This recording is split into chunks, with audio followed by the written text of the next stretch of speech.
ইতিহাসে এমন কিছু মানুষ জন্ম নেন যাদের কণ্ঠস্বর যুগ যুগ ধরে প্রতিধ্বনিত হয়।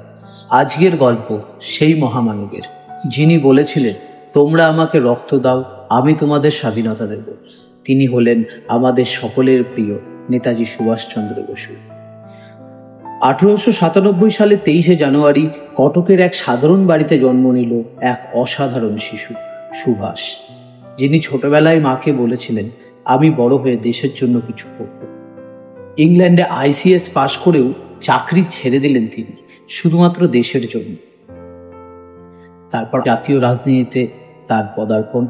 কংগ্রেসের মঞ্চে উঠে সুভাষ ঘোষণা করলেন, শুধু প্রতিবাদ নয়, চাই সশস্ত্র সংগ্রাম। দেশকে মুক্ত করতে হলে আমাদের প্রস্তুত হতে হবে লড়াইয়ের জন্য। দ্বিতীয় বিশ্বযুদ্ধের সময় তিনি গড়লেন আজাদ হিন্দ ফৌজ। যোদ্ধাদের সামনে দাঁড়িয়ে নেতাজি ঘোষণা করলেন, তোমরা আমাকে রক্ত দাও, আমি তোমাদের স্বাধীনতা দেব। আর আমাদের স্লোগান হবে, দিল্লি চলো। 1945 সালের আগস্ট মাসে এক বিমান দুর্ঘটনার খবর এলো, কিন্তু সত্যিটা আজও অজানাই রয়ে গেল। তিনি কি সত্যিই শহীদ হয়েছিলেন, নাকি ফিরে আসবেন একদিন? নেতাজি সুভাষচন্দ্র বসু, তিনি শুধু একজন নেতা নন, তিনি এক অগ্নিশিখা, যিনি আজও আমাদের হৃদয়ে জ্বলছে।